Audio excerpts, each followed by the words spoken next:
ಸ್ವಲ್ಪ ಇವನ ಮುಖ ನೋಡಿ, ನೋಡೋಕ್ಕೆ ಒಳ್ಳೆ ಚಾಕ್ಲೇಟ್ ಹೀರೋ ಮಾಡೆಲ್ ಥರ ಕಾಣಿಸ್ತಾನೆ. ಆದರೆ ಇವನ ಮುಖ ಮಾತ್ರ ಸುಂದರ, ಮನಸ್ಸು ವಿಕಾರದಲ್ಲಿ ವಿಕಾರ.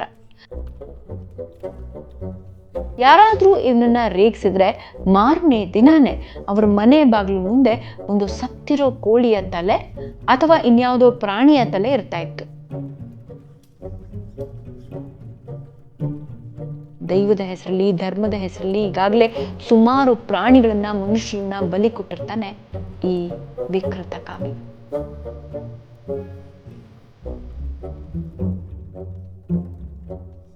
ಈ ಮಾಸ್ ಬ್ರೈನ್ ವಾಷಿಂಗ್ ಹಿಂದೆ ಇರುವಂತಹ ಮಾಸ್ಟರ್ ಮೈಂಡ್ ಅಡಾಲ್ಫೋ ಕಾನ್ಸ್ಟಾನ್ಜೋ ಇನ್ನೂ ಪೊಲೀಸ್ ಕೈಗೆ ಸಿಕ್ಕಿಲ್ಲ.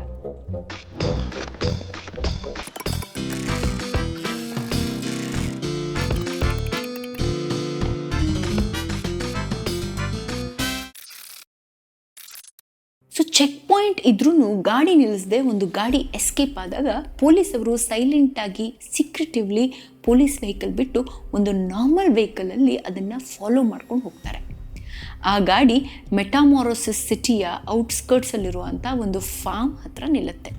ಅದರ ಹೆಸರು ಸ್ಯಾಂಟಾ ಎಲೆನಾ ರ್ಯಾಂಚ್ ಅಂತ. ಟ್ರಕ್ಕಿಂದ ಕೆಳಗಿಳಿದ ವ್ಯಕ್ತಿ ಫಾರ್ಮ್ ಒಳಗೆ ಹೋಗ್ತಾನೆ. ಆದರೆ ಪೊಲೀಸ್ ಅವರು ತಕ್ಷಣ ಆ ಫಾರ್ಮ್ ಒಳಗಡೆ ಹೋಗಲ್ಲ. ಅಲ್ಲೇ ಆಚೆ ಗಾಡಿ ನಿಲ್ಲಿಸಿ ಅಬ್ಸರ್ವ್ ಮಾಡ್ತಾ ಇರ್ತಾರೆ. ಒಂದು ಅರ್ಧ ಗಂಟೆ ಆದಮೇಲೆ ಆ ಟ್ರಕ್ ಡ್ರೈವರ್ ಆಚೆ ಬಂದು ಮತ್ತೆ ಸಿಟಿ ಕಡೆಗೆ ಹೋಗ್ತಾನೆ. ಆಗ ಇಬ್ಬರು ಪೊಲೀಸ್ನವರು ಮಫ್ತಿಲಿ ಫಾರ್ಮ್ ಒಳಗಡೆ ಎಂಟ್ರಿ ಕೊಡ್ತಾರೆ. ಅಲ್ಲಿ ಒಬ್ಬ ವಯಸ್ಸಾಗಿರೋ ವ್ಯಕ್ತಿ ಕೆಲಸ ಮಾಡ್ತಾ ಇರ್ತಾನೆ. ಅವನು ಆ ಫಾರ್ಮ್ನ ಕೇರ್ ಟೇಕರ್ ಡೊಮೆಂಗೋ. ಯಾರು ಈ ಫಾರ್ಮ್ ಓನರ್ ಅಂತ ಕೇಳಿದಾಗ, ಅವೆಲ್ಲ ನಂಗೆ ಗೊತ್ತಿಲ್ಲ ಸ್ವಾಮಿ, ನಾನು ದಿನ ಬರ್ತೀನಿ, ಇಲ್ಲಿ ಕ್ಲೀನಿಂಗ್ ಮಾಡ್ತೀನಿ, ಇಲ್ಲಿರೋ ಪ್ರಾಣಿಗಳಿಗೆ ಊಟ ಹಾಕ್ತೀನಿ, ಇಷ್ಟೇ ನನ್ನ ಕೆಲಸ ಅಂತ ಹೇಳ್ತಾನೆ. ಇವನಿಗೆ ಇನ್ನಷ್ಟು ವಿಷಯ ಗೊತ್ತು, ಆದರೆ ಬಾಯಿ ಬಿಡ್ತಾ ಇಲ್ಲ ಅಂತ ಪೊಲೀಸರಿಗೆ ಡೌಟ್ ಬರುತ್ತೆ.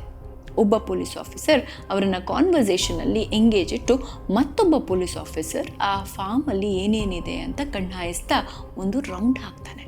ಕೆಲವು ಗಾಡಿಗಳನ್ನು ಅಲ್ಲಿ ಪಾರ್ಕ್ ಮಾಡಿರ್ತಾರೆ. ಹಿಂದೆ ಸೀಟ್ ಮೇಲೆ ಒಂದು ಲೇಯರ್ ಆಫ್ ಡಸ್ಟ್ ಕೂತಿರೋ ಹಾಗೆ ಕಾಣಿಸುತ್ತೆ. ಸೂಕ್ಷ್ಮವಾಗಿ ಗಮನಿಸಿದ ಮೇಲೆ ಗೊತ್ತಾಗುತ್ತೆ ಅದು ಗಾಂಜಾ ಸಾಗಿಸ್ಬೇಕಾದ್ರೆ ಆ ಎಲೆಗಳಿಂದ ಉದುರಿರುವಂಥ ಡಸ್ಟ್ ಅಂತ.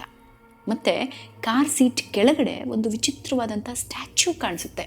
ಒಂಥರ ರಾಕ್ಷಸನ್ ಥರ ಕಾಣೋ ಮೂರ್ತಿ ಅದು. ಆ ಆಫೀಸರ್ಗೆ ಇದು ಯಾವ ಥರ ಸ್ಟ್ಯಾಚ್ಯೂ ಅಂತ ಅರ್ಥ ಆಗಲ್ಲ. ಬಟ್ ವಾಪಸ್ ಪೊಲೀಸ್ ಸ್ಟೇಷನ್ಗೆ ಬಂದು ಇದ್ರ ಬಗ್ಗೆ ಕಮಾಂಡರ್ ಹತ್ರ ಕೇಳಿದಾಗ ಅವರಿಗೆ ಅರ್ಥ ಆಗುತ್ತೆ, ಓ ಇದು ಸ್ಯಾಂಟೇರಿಯಾ ಧರ್ಮಪಂಥದವರು ಪೂಜೆ ಮಾಡೋ ಅಂಥ ಒಂದು ದೈವ ಅಂತ. ಈ ಡ್ರಗ್ ಡೀಲರ್ಸ್ಗೆಲ್ಲ ಇದೊಂಥರ ಫೇವ್ರೆಟ್ ಗಾಡ್. ಯಾವುದೇ ವಿಘ್ನಗಳಿಲ್ಲದೆ ತಮ್ಮ ಡ್ರಗ್ ಬಿಸ್ನೆಸ್ ನಡೀಲಿ, ತಮ್ಮ ಶತ್ರುಗಳು ನಾಶ ಆಗಲಿ ಅನ್ನೋ ಉದ್ದೇಶದಿಂದ ಅವರು ಈ ದೈವವನ್ನು ಪೂಜಿಸ್ತಾ ಇರ್ತಾರೆ. ಆ ಫಾರ್ಮ್ ಹೌಸಲ್ಲಿರುವಂಥ ವಸ್ತುಗಳನ್ನೆಲ್ಲ ಗಮನಿಸ್ತಾ ಇದ್ದರೆ ಅಲ್ಲಿ ಯಾವುದೋ ಒಂದು ಕಲ್ಟ್ ಇರೋ ಥರ ಕಾಣಿಸ್ತಾ ಇರುತ್ತೆ. ಆ ಟ್ರಕ್ ಡ್ರೈವರ್ ಯಾರು ಅಂತ ವಿಚಾರಿಸಿದಾಗ ಅವನ ಹೆಸರು ಸೆರಾಫಿನ್. ಅವನು ಅಲ್ಲಿನ ಲೋಕಲ್ ಡ್ರಗ್ ಲಾರ್ಡ್ನ ಸೋದರಳಿಯ ಅನ್ನೋದು ಗೊತ್ತಾಗುತ್ತೆ. ಪೊಲೀಸ್ ಅವರು ತಕ್ಷಣ ಅವನನ್ನು ಅರೆಸ್ಟ್ ಮಾಡಲ್ಲ. ಇನ್ನೊಂದಷ್ಟು ಎವಿಡೆನ್ಸ್ ಸಿಗಲಿ ಮತ್ತು ಇನ್ಯಾರ್ಯಾರು ಇನ್ವಾಲ್ವ್ ಆಗಿದ್ದಾರೋ ಇದರಲ್ಲಿ ನೋಡೋಣ ಅಂತ ಕಾಯ್ತಾ ಇರ್ತಾರೆ. ಏಪ್ರಿಲ್ 9ಕ್ಕೆ ಸಡನ್ನಾಗಿ ಆ ಫಾರ್ಮ್ಗೆ ಎಂಟ್ರಿ ಕೊಟ್ಟು ಪೊಲೀಸವರು ಸೆರಾಫಿನ್, ಅವನ ಅಂಕಲ್ ಎಲೋ, ಅಲ್ಲಿದ್ದಂಥ ಇನ್ನೊಂದು 3 ಜನ ಮತ್ತು ಆ ಫಾರ್ಮ್ ನೋಡ್ಕೊಳ್ತಾ ಇದ್ದಂಥ ಕೇರ್ ಟೇಕರನ್ನು ಅರೆಸ್ಟ್ ಮಾಡಿ ಜೈಲಲ್ಲಿ ಹಾಕ್ತಾರೆ. ಜೈಲ್ ಅಂದರೆ ಏನೋ ಮಾವನ ಮನೆ ಅನ್ನೋ ಹಾಗೆ ಇವರೆಲ್ಲರೂ ಭಯ ಪಡದೆ ರಿಲ್ಯಾಕ್ಸ್ಡ್ ಆಗಿ ಆ ಜೈಲಲ್ಲಿ ಇರ್ತಾರೆ. ಸ್ವಲ್ಪ ಭಯ ಅಂತ ಕಾಣಿಸಿದ್ದು ಆ ಕೇರ್ ಟೇಕರ್ ಮುಖದಲ್ಲಿ ಮಾತ್ರ. ಸರಿ, ಅವನನ್ನೇ ಮೊದಲು ಕರೆಸಿ ವಿಚಾರಿಸ್ತಾರೆ. ಇನಿಷಿಯಲಿ ಸ್ವಲ್ಪ ಹಿಂದೇಟು ಹಾಕಿದ್ರು ಪೊಲೀಸ್ ಭಾಷೆಯಲ್ಲಿ ವಿಚಾರಿಸಿದಾಗ ಒಂದೊಂದಾಗಿ ವಿಷಯ ಬಾಯ್ಬಿಡ್ತಾನೆ. ಆ ಫಾರ್ಮ್ ಹೌಸ್ ಬಂದು ಹೆರ್ನಾಂಡೆಸ್ ಫ್ಯಾಮಿಲಿಗೆ ಸೇರಿತ್ತು. ಗಾಂಜಾ ಮಾರೋದು ಇವರ ಫ್ಯಾಮಿಲಿ ಬಿಸ್ನೆಸ್. ಯಾವಾಗ ಆ ಗ್ರೂಪ್ದು ಮೇನ್ ಲೀಡರ್ ಸಾಲ್ ಹೆರ್ನಾಂಡೆಸ್ ಮರ್ಡರ್ ಆಗ್ತಾನೋ ಅವ್ರ ಬಿಸ್ನೆಸ್ ಸ್ವಲ್ಪ ಡೌನ್ ಆಗ್ತಾ ಬರುತ್ತೆ. ಆ ಲೀಡರ್ ಮೇಂಟೈನ್ ಮಾಡಿದ ಹವಾನ ಬೇರೆ ಯಾರು ಅವ್ರ ಫ್ಯಾಮಿಲಿನಲ್ಲಿ ಮುಂದುವರಿಸ್ಕೊಂಡು ಹೋಗೋದಕ್ಕೆ ಸಾಧ್ಯ ಆಗಲ್ಲ. ಆ ಟೈಮಲ್ಲಿ ಮೆಕ್ಸಿಕೋದಲ್ಲೆಲ್ಲ ಹೆಂಗಂದರೆ, ಒಂದು ಡ್ರಗ್ ಗ್ಯಾಂಗ್ ವೀಕ್ ಆಯಿತು ಅಂದರೆ ಅದನ್ನು ಇನ್ನೊಂದು ಸ್ಟ್ರಾಂಗ್ ಗ್ಯಾಂಗ್ ಟೇಕ್ ಓವರ್ ಮಾಡ್ತಾ ಇರುತ್ತೆ.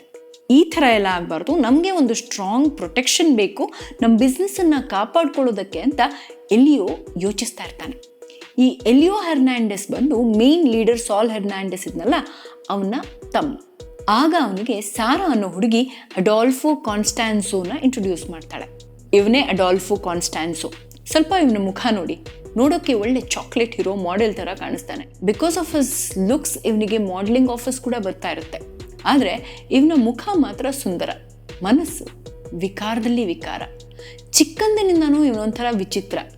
ಆ ವಯಸ್ಸಿನ ಬೇರೆ ಮಕ್ಕಳ ಥರ ಇವನು ಖಂಡಿತ ಇರಲಿಲ್ಲ. He was ಡೇಂಜರಸ್ಲಿ weird.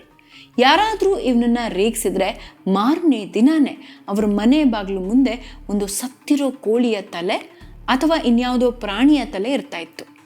ಇವನ ಈ ಬಿಹೇವಿಯರನ್ನು ನೋಡಿ ಎಷ್ಟೋ ಜನ ಅಡಾಲ್ಫೋ ಅಂದರೆ ಹೆದರ್ಕೋತಾ ಇದ್ರು. ಆದರೆ ಹೆತ್ತವರಿಗೆ ಹೆಗ್ಗಣ ಮುದ್ದು ಅನ್ನೋ ಹಾಗೆ ಅವನ ತಾಯಿ ಡೆಲಿಯಾಗೆ ಅವನು ಒಬ್ಬ ಗಿಫ್ಟೆಡ್ ಕಿಡ್.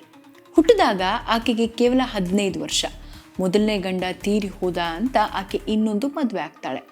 ಅವನು ತೀರಿ ಹೋದ ಅಂತ ಮತ್ತೊಂದು ಮದುವೆ ಆಗ್ತಾಳೆ. ಅವರೆಲ್ಲ ನ್ಯಾಚುರಲ್ ಆಗಿ ತೀರ್ಕೊಂಡ್ರ ಅಥವಾ ಅದರ ಹಿಂದೆ ಡೆಲಿಯಾ ಮತ್ತು ಆಕೆಯ ಬ್ಲ್ಯಾಕ್ ಮ್ಯಾಜಿಕ್ ಕೈವಾಡ ಏನಾದರೂ ಇತ್ತಾ ಅನ್ನೋದ್ರ ಬಗ್ಗೆ ತುಂಬ ಜನರಿಗೆ ಅನುಮಾನ ಇರುತ್ತೆ. ಎನಿವೆ, ಅಡಾಲ್ಫೋ ಮಾಡೆಲ್ ಆದ ಮೇಲಂತೂ ಡೆಲಿಯಾಗೆ ತನ್ನ ಮಗ ಭಾರೀ ಸ್ಪೆಷಲ್, ದೇವರು ಕೊಟ್ಟ ವರ ಅನ್ನೋ ಭಾವನೆ ಇನ್ನೂ ಬಲವಾಗುತ್ತೆ. ಮತ್ತು ಆಕೆಗೆ ಈ ವೂಡು ಅಂದರೆ ಬ್ಲ್ಯಾಕ್ ಮ್ಯಾಜಿಕ್ ಕಡೆಗೆ ಆಸಕ್ತಿ ಇದ್ದಿದ್ದರಿಂದ ಮಗನಿಗೂ ಇದನ್ನೆಲ್ಲ ಇಂಟ್ರೊಡ್ಯೂಸ್ ಮಾಡ್ತಾಳೆ. ನನ್ನ ಮಗನಿಗೆ ವಿಶೇಷ ಶಕ್ತಿ ಇದೆ, ಅವನು ಆತ್ಮಗಳ ಜೊತೆ ಸಂವಾದ ನಡೆಸ್ತಾನೆ, ಭವಿಷ್ಯ ಹೇಳ್ತಾನೆ ಅಂತ ಡೆಲಿಯಾ ಎಲ್ಲ ಕಡೆ ಹೇಳ್ಕೊಂಡು ಬರ್ತಾ ಇರ್ತಾಳೆ.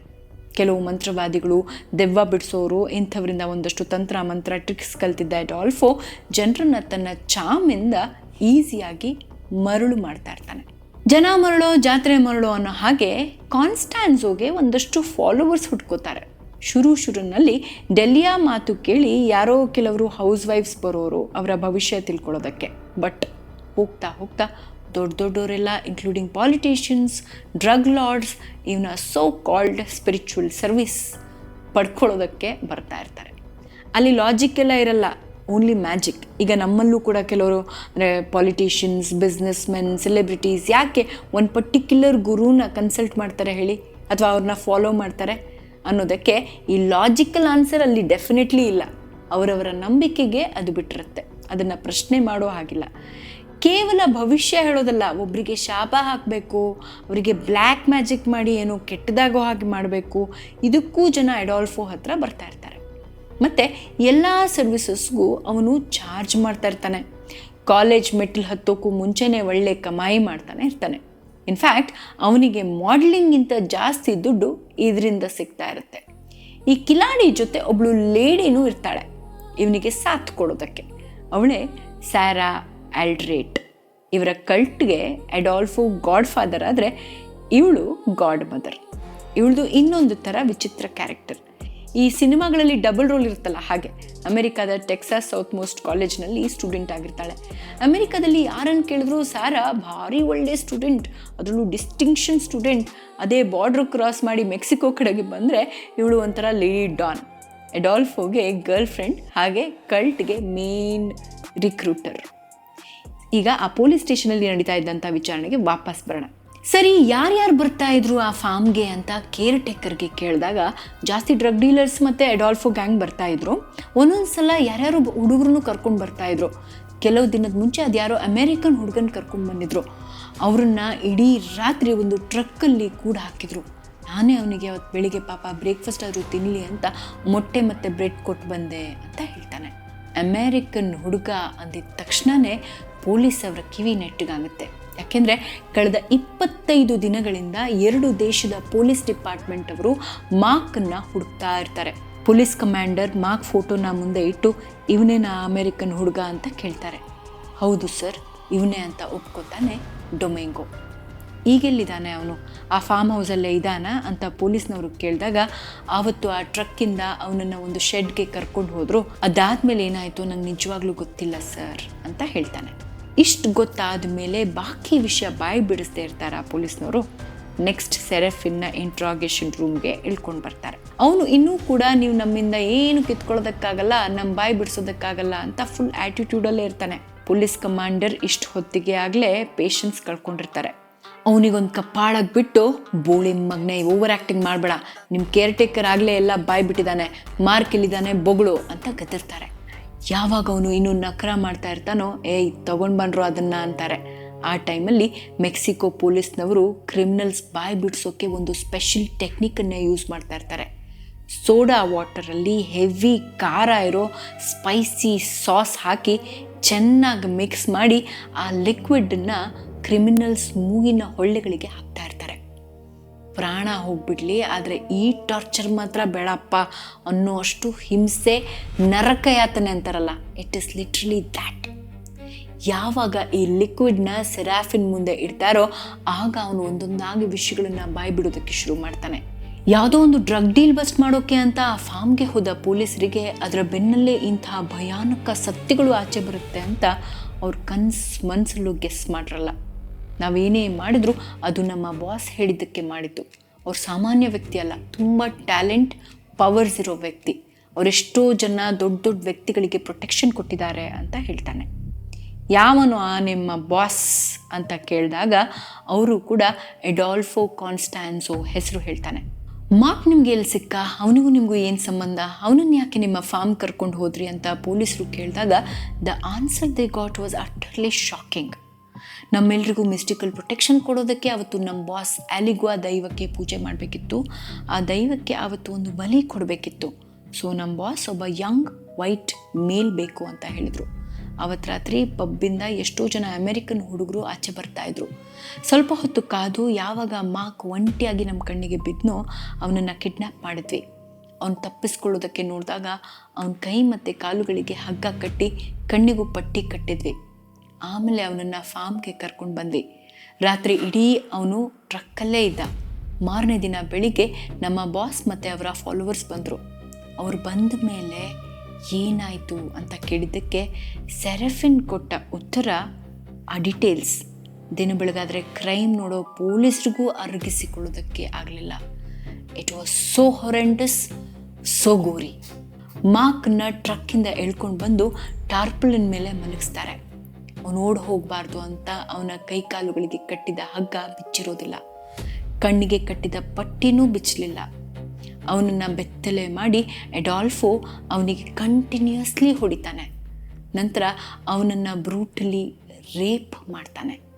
ಅವನಿಗೆ ಕೊಡಬಾರದ ಟಾರ್ಚರ್ ಕೊಡ್ತಾನೆ. ಫೈನಲಿ ಒಂದು ಮಚ್ಚನ್ನು ತೆಗೆದುಕೊಂಡು ಅವನ ತಲೆನ ತೆಗೆದು ಬಿಡ್ತಾನೆ ಎಡಾಲ್ಫೋ. ಅಷ್ಟಕ್ಕೆ ಸುಮ್ಮನಾಗಲ್ಲ ಈ ಸೈಕೋ. ಕತ್ತರಿಸಿದ ಅವನ ತಲೆ ಒಳಗೆ ಕೈ ಹಾಕಿ ಅವನ ಬ್ರೈನ್ ಪೀಸಸ್ನೆಲ್ಲ ತೆಗೆದು ಒಂದು ದೊಡ್ಡ ಕಬ್ಬಿಣದ ಪಾತ್ರೆಗೆ ಹಾಕ್ತಾನೆ. ಇದರಿಂದಾನೇ ದೈವಗಳು ಸಂತೃಪ್ತರಾಗೋದು. ಅವುಗಳಿಗೆ ತೃಪ್ತಿಯಾದರೆ ನಮಗೆ ಸ್ಪೆಷಲ್ ಪವರ್ಸ್, ಪ್ರೊಟೆಕ್ಷನ್ ಕೊಡುತ್ತೆ ಅನ್ನೋದು ಇವನ ಹುಚ್ಚು ನಂಬಿಕೆ. ಕೋತಿ ತಾನು ಕೆಡೋದಲ್ಲದೆ ವನನೆಲ್ಲ ಕೆಡಿಸ್ತು ಅನ್ನೋ ಹಾಗೆ ತನ್ನ ಈ ಹುಚ್ಚು ನಂಬಿಕೆಗಳನ್ನು, ತಲೆ ಬುಡ ಇಲ್ಲದೆ ಇರೋ ಅಸಂಪ್ಷನನ್ನು ಬೇರೆಯವ್ರಿಗೂ ಟ್ರಾನ್ಸ್ಫರ್ ಮಾಡ್ತಿರ್ತಾನೆ ಈ ಎಡಾಲ್ಫೋ. ಅದನ್ನು ನಂಬಿದವರೆಲ್ಲ ಇವನ ಫಾಲೋವರ್ಸ್ ಆಗಿರ್ತಾರೆ. ಇದು ಮೊದಲನೇ ಸಲ ಅಲ್ಲ. ದೈವದ ಹೆಸರಲ್ಲಿ, ಧರ್ಮದ ಹೆಸರಲ್ಲಿ ಈಗಾಗಲೇ ಸುಮಾರು ಪ್ರಾಣಿಗಳನ್ನು, ಮನುಷ್ಯರನ್ನ ಬಲಿ ಕೊಟ್ಟಿರ್ತಾನೆ ಈ ವಿಕೃತ ಕಾಮಿ. ಮಾರ್ಕ್ ಬಾಡಿನ ಅದೇ ಫಾರ್ಮಲ್ಲಿ ಹೂತು ಹಾಕ್ತಾರೆ.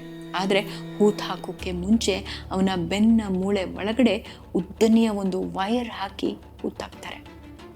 ಬಾಡಿಯಲ್ಲಿ ಫ್ಲೆಶ್ ಎಲ್ಲ ಡಿಕಂಪೋಸ್ ಆದ ಮೇಲೆ ಎರಡೂ ಕಡೆ ಬಿಟ್ಟಿರೋ ಆ ವೈರ್ನ ಎಳೆದ್ರೆ ಅವನ ಬೆನ್ನು ಮೂಳೆ ಮಾತ್ರ ಬರಬೇಕು. ಮತ್ತು ಆ ಮೂಳೆಯಿಂದ ಮಾಡಿರುವಂಥ ನೆಕ್ಲೆಸನ್ನು ಎಡಾಲ್ಫೋ ಮತ್ತು ಅವನ ಫಾಲೋವರ್ಸ್ ಹಾಕ್ಕೊಳ್ಬೇಕು ಅನ್ನೋದು ಅವರ ಪ್ಲ್ಯಾನ್. ಇಮಿಡಿಯೇಟ್ಲಿ ಪೊಲೀಸ್ನವರು ಸೆರಾಫಿನ್ನ ಎಳ್ಕೊಂಡು ಫಾರ್ಮ್ಗೆ ಹೋಗ್ತಾರೆ. ಮಾರ್ಕ್ ಬಾಡಿನ ನೀವೆಲ್ಲ ಎಲ್ಲಿ ಹೂತಿಟ್ಟಿದ್ದೀರಾ ತೋರಿಸು ಅಂದಾಗ ಅವನು ಎರಡೂ ಕಡೆ ವೈರ್ ಆಚೆ ಬಂದಿರೋ ಆ ಜಾಗನ ತೋರಿಸ್ತಾರೆ. ಜೊತೆಗೆ ಅದೇ ಫಾರ್ಮಲ್ಲಿ ಬೇರೆ ಬೇರೆ ಜಾಗಗಳಲ್ಲಿ ಹೂತಿಟ್ಟರು ಅಂತ ಸುಮಾರು 14 ಬಾಡೀಸನ್ನು ಪೊಲೀಸ್ನವರು ಆಚೆ ತೆಗೆಸ್ತಾರೆ. ಎಷ್ಟೋ ಬಾಡಿಗಳು ಆಗಲೇ ಡಿಕಂಪೋಸ್ ಆಗಿ ಅವುಗಳ ಅಸ್ಥಿಪಂಜರದ ಅವಶೇಷಗಳು ಮಾತ್ರ ಸಿಗುತ್ತೆ. ಇವರ ನರಬಲಿಗೆ ಬಲಿಪಶುಗಳಾದಂಥ ಎಲ್ಲ ವ್ಯಕ್ತಿಗಳು ಗಂಡಸರೇ ಆಗಿರ್ತಾರೆ. ಅದರಲ್ಲಿ ಪಾಪ ಇನ್ನು 14 ವರ್ಷದ ಒಬ್ಬ ಮುಗ್ಧ ಹುಡುಗ ಕೂಡ ಇರ್ತಾನೆ. ಇವನು ಬೇರೆ ಯಾರೂ ಅಲ್ಲ, ಹರ್ನಾಂಡೆಸ್ ಫ್ಯಾಮಿಲಿಗೆ ಸೇರಿದವನು. ಒಂದ್ಸಲ ಬಲಿ ಕೊಡೋಕ್ಕೆ ಒಬ್ಬ ಟೀನೇಜ್ ಹುಡುಗ ಬೇಕು ಅಂತ ಎಡಾಲ್ಫೋ ಎಲಿಯೋ ಹರ್ನಾಂಡೆಸ್ಗೆ ಕೇಳಿದಾಗ ಅವನು ಕೆಲವು ಚೇಲಾಗಳನ್ನು ಕಳಿಸ್ತಾನೆ. ಅವರು ಕತ್ಲಲ್ಲಿ ಆಚೆ ಹೋದಾಗ ತಲೆ ಮೇಲೆ ಹುಡಿ ಹಾಕ್ಕೊಂಡಿರೋ ಒಬ್ಬ 14 ವರ್ಷದ ಹುಡುಗ ಅವರ ಕಣ್ಣಿಗೆ ಬೀಳ್ತಾನೆ. ಹಿಂದೆ ಮುಂದೆ ನೋಡದೆ ತಕ್ಷಣ ಅವನ ತಲೆ ಮೇಲೆ ಒಂದು ಕ್ಲಾತ್ ಬ್ಯಾಗ್ ಹಾಕಿ ಹಾಕ್ಕೊಂಡು ಮನೆಗೆ ಬರ್ತಾರೆ. ಫಾರ್ಮ್ಗೆ ಕರ್ಕೊಂಡು ಬಂದ ಮೇಲೆ ಅವನ ಮುಖ ಕವರ್ ಮಾಡಿರೋ ಆ ಕ್ಲಾತ್ ಬ್ಯಾಗನ್ನು ತೆಗಿದೇನೆ ಅವನ ರುಂಡ ಕತ್ತರಿಸ್ತಾರೆ. ಕತ್ತರಿಸಿದ ಮೇಲೆ ಆ ಕ್ಲಾತ್ ಬ್ಯಾಗ್ ತೆಗೆದು ನೋಡ್ತಾರೆ. ಅದು ಎಲಿಯೋ ಹರ್ನಾಂಡೆಸ್ ಅಣ್ಣನ ಮಗ, ಅದೇ ಫ್ಯಾಮಿಲಿಗೆ ಸೇರಿದ ಹುಡುಗ, ಅವರದ್ದೇ ವಂಶದ ಕುಡಿ. ಜಸ್ಟ್ ಇಮ್ಯಾಜಿನ್, ಸ್ವಲ್ಪ ಆದರೂ ಸೆನ್ಸ್ ಇರೋ ಯಾವುದೇ ವ್ಯಕ್ತಿ ಅಟ್ಲೀಸ್ಟ್ ಆ ಕ್ಷಣದಲ್ಲಾದರೂ ಎಚ್ಚೆತ್ತುಕೊಳ್ಬೇಕಾಗಿತ್ತು. It should have been a wake up call. ಆದರೆ ಸೆನ್ಸ್ ಇರೋ ವ್ಯಕ್ತಿಗಳಾಗಿದ್ದರೆ ಫಸ್ಟ್ ಆಫ್ ಆಲ್ ಇಂಥ ಮೂಢನಂಬಿಕೆಗಳನ್ನು ಬಿಲೀವೇ ಮಾಡ್ತಾ ಇರಲಿಲ್ಲ, ಇಂಥ ಹುಚ್ಚನ ದಾಸರೂ ಆಗ್ತಾ ಇರಲಿಲ್ಲ. ಇವರು ಬಲಿಗೆ ಅಂತ ಉಪಯೋಗಿಸ್ತಾ ಇದ್ದ ಆ ಕಬ್ಬಿಣದ ಪಾತ್ರೆ ಕೂಡ ಆ ಫಾರ್ಮ್ನಲ್ಲಿ ಸಿಗುತ್ತೆ. ಅದರೊಳಗಡೆ ಪ್ರಾಣಿಗಳ ಬಾಡಿ ಪಾರ್ಟ್ಸ್ ಕೂಡ, ಹಾಗೆ ಮನುಷ್ಯರ body parts including brain pieces, ರಕ್ತ, ಮಾಂಸ ಎಲ್ಲ ತುಂಬಿರುತ್ತೆ. ಯಾವುದೋ ಹಾರರ್ ಸಿನಿಮಾದಲ್ಲಿ ಇರೋದಕ್ಕಿಂತ ಭಯಾನಕ ಸೀನ್ ಆಗಿತ್ತು ಇದು. It's actually bone chilling. ಕೇಳೋದಕ್ಕೆ ಇಷ್ಟು ಸ್ಕೇರಿ, ಹಾರಿಬಲ್ ಅನಿಸುತ್ತೆ. ಇನ್ನು ಅದನ್ನು ಆ್ಯಕ್ಚುಲಾಗಿ ನೋಡಿದವರು ಆ ಪೊಲೀಸರ ಗತಿ ಏನಾಗಿರುತ್ತೋ. ಈ ಎಲ್ಲ ಕ್ರೌರ್ಯ ಬಲಿಗಳು, ಈ ಮಾಸ್ ಬ್ರೈನ್ ವಾಷಿಂಗ್ ಹಿಂದೆ ಇರುವಂಥ ಮಾಸ್ಟರ್ ಮೈಂಡ್ ಅಡಾಲ್ಫೋ ಕಾನ್ಸ್ಟಾನ್ಜೋ ಇನ್ನೂ ಪೊಲೀಸ್ ಕೈಗೆ ಸಿಕ್ಕಿಲ್ಲ. ಯಾವಾಗ ಫಾರ್ಮ್ ಮೇಲೆ ಪೊಲೀಸರು ರೇಡ್ ಮಾಡಿದ್ರು ಅಂತ ಗೊತ್ತಾಗುತ್ತೋ ಆಗ ಅಡಾಲ್ಫೋ ಸ್ಯಾರಾ ಮತ್ತು ಇನ್ನೊಂದಷ್ಟು ಕಲ್ಟ್ ಮೆಂಬರ್ಸ್ ಜೊತೆಗೆ ಅಲ್ಲಿಂದ ಎಸ್ಕೇಪ್ ಆಗಿರ್ತಾನೆ.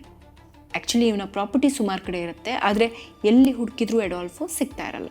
ಪೊಲೀಸರ ಜೊತೆಗೆ ಕಣ್ಣಾಮುಚ್ಚಾಲೆ ಆಡ್ತಾನೆ ಇರ್ತಾನೆ. ಮೇ 6ನೇ ತಾರೀಕು ಪೊಲೀಸರಿಗೆ ಮೆಕ್ಸಿಕೋ ಸಿಟಿಯ ಒಂದು ಅಪಾರ್ಟ್ಮೆಂಟಿಂದ ಕಾಲ್ ಬರುತ್ತೆ. ಅಲ್ಲಿ ಯಾವುದೋ ಒಂದು ಫ್ಯಾಮಿಲಿಯಲ್ಲಿ ಜಗಳ ನಡೀತಾ ಇರುತ್ತೆ. ಚಿಕ್ಕ ಪುಟ್ಟ ಜಗಳ ಅಲ್ಲ, ಅದು ವೈಲೆನ್ಸ್ ಲೆವೆಲ್ಗೆ ಹೋಗಿರುತ್ತೆ. ಅದನ್ನು ತಡೆಯೋಕೆ ಅಂತ ಪೊಲೀಸರು ಅಲ್ಲಿಗೆ ಬರ್ತಾರೆ. ಆದರೆ ಎಂಥ ಕೋಇನ್ಸಿಡೆನ್ಸ್ ನೋಡಿ, ಅದೇ ಅಪಾರ್ಟ್ಮೆಂಟಲ್ಲಿ ಅಡಾಲ್ಫೋ ಮತ್ತು ಅವನ ಕಲ್ಟ್ ಮೆಂಬರ್ಸ್ ಅಡಗಿಕೊಂಡಿರ್ತಾರೆ. ಯಾವಾಗ ಪೊಲೀಸರು ಆ ಜಗಳ ನಿಲ್ಲಿಸೋಕೆ ಗನ್ ಫೈರ್ ಮಾಡ್ತಾರೋ ಆಗ ಅಡಾಲ್ಫೋ ತನ್ನನ್ನು ಹಿಡಿಯೋದಕ್ಕೆ ಪೊಲೀಸರು ಬಂದಿರೋದು ಅಂದ್ಕೊಂಡು ಶೂಟ್ ಮಾಡೋಕ್ಕೆ ಶುರು ಮಾಡ್ತಾನೆ. ಹುಲಿ ತಾನಾಗೆ ಬಂದು ಬೋನಿಗೆ ಬಿದ್ದ ಹಾಗೆ ಅವತ್ತು ಅಡಾಲ್ಫೋ ತಾನಾಗೆ ಪೊಲೀಸರ ತೆಕ್ಕೆಗೆ ಬೀಳ್ತಾನೆ. ಬಹುಶಃ ಅವನ ಪಾಪದ ಕೂಡ ತುಂಬಿತ್ತು ಅನಿಸುತ್ತೆ. ಇನ್ನು ತಪ್ಪಿಸಿಕೊಳ್ಳೋಕೆ ಸಾಧ್ಯನೇ ಇಲ್ಲ ಅಂತ ಗೊತ್ತಾದಾಗ ಅಡಾಲ್ಫೋ ತನ್ನ ಒಬ್ಬ ಕಲ್ಟ್ ಮೆಂಬರ್ಗೆ, ನನಗೆ ಪೊಲೀಸರ ಕೈಗೆ ಸಿಕ್ಕಾಕ್ಕೊಂಡು ಜೈಲಿಗೆ ಹೋಗೋದಕ್ಕೆ ಇಷ್ಟ ಇಲ್ಲ, ಅವ್ರ ಕೈಯಲ್ಲಿ ನನಗೆ ಸಾಯೋದಕ್ಕೆ ಇಷ್ಟ ಇಲ್ಲ, ಅದ್ರ ಬದಲು ನೀನೇ ನನ್ನ ಶೂಟ್ ಮಾಡಿ ಸಾಯಿಸ್ಬಿಡು ಅಂತ ಅವನ ಕೈಗೆ ಗನ್ ಕೊಡ್ತಾನೆ. ಶುರುನಲ್ಲಿ ಅವನ ಟೀಮ್ ಮೆಂಬರ್ ಹೆಸಿಟೇಟ್ ಮಾಡಿದ್ರು. ಅಡಾಲ್ಫೋ ಯಾವಾಗ ಅವನಿಗೆ ಹೊಡೆದು ಶೂಟ್ ಮೀ ನನ್ನ ಈಗ ನೀನು ಶೂಟ್ ಮಾಡಿಲ್ಲ ಅಂದರೆ ನರ್ಕಕ್ಕೆ ಹೋಗ್ತೀಯಾ ಅಂತ ಹೇಳ್ತಾನೋ ಆಗ ಪ್ರೆಷರ್ಗೆ ಬಿದ್ದು ಶೂಟ್ ಮಾಡಿಬಿಡ್ತಾನೆ ಅವನ ಸ್ನೇಹಿತ. ಪೊಲೀಸ್ ಮೇಲೆ ಹತ್ತಿ ಅವನ ಅಪಾರ್ಟ್ಮೆಂಟ್ಗೆ ಬರೋ ಅಷ್ಟರಲ್ಲಿ ಅಡಾಲ್ಫೋ ಸತ್ತು ಬಿದ್ದಿರ್ತಾನೆ. ಅಲ್ಲಿದ್ದ ಬಾಕಿ ಕಲ್ಟ್ ಮೆಂಬರ್ಸನ್ನು ಅರೆಸ್ಟ್ ಮಾಡಿ ಜೈಲಿಗೆ ಹಾಕ್ತಾರೆ. ಇಷ್ಟು ದಿನ ಅದೆಷ್ಟೋ ಜೀವಗಳ ಜೊತೆ ಆಟ ಆಡಿ ಚಿತ್ರಹಿಂಸೆ ಕೊಟ್ಟಿದ್ದ ಕಟ್ಟುಕ್ಕನ ಕಹಾನಿ ಅಲ್ಲಿಗೆ ಒಂದು ಅಂತ್ಯ ಕಾಣುತ್ತೆ. ಬಹುಶಃ ಮಾಕ್ ಕಾಣೆ ಆಗಿರಲಿಲ್ಲ ಅಂದರೆ ಇವನ ಆಟ ಇನ್ನೂ ಬಯಲಾಗ್ತಾ ಇರಲಿಲ್ಲ ಅನಿಸುತ್ತೆ. ಇನ್ನೂ ಅದೆಷ್ಟು ಮುಗ್ಧ ಜೀವಗಳ ಪ್ರಾಣ ಹೋಗ್ತಾ ಇತ್ತೋ ಏನೋ. ಜಗತ್ತಿನಲ್ಲಿ ಇಂಥ ಮನುಷ್ಯರು ಇರ್ತಾರ. ಕನಿಷ್ಠ ಮಾನವೀಯತೆಯೂ ಇಲ್ಲದೆ ಇರೋ ಇಂಥವರು ಮನುಷ್ಯರು ಅಂತ ಕರೆಸ್ಕೊಳ್ಳೋದಕ್ಕೂ ನಾಲಾಯಕ್ಕು. ಇವರು ಕಾಡಲ್ಲಿರೋ ಮೃಗಗಳಿಗಿಂತ ಕಡೆ. ಅಟ್ಲೀಸ್ಟ್ ಮೃಗಗಳು ತಮ್ಮ ಹಸಿವಿಗೆ ಉಳಿವಿಗೆ ಮಾತ್ರ ಮತ್ತೊಂದು ಪ್ರಾಣಿಯನ್ನು ಕೊಲ್ತವೆ.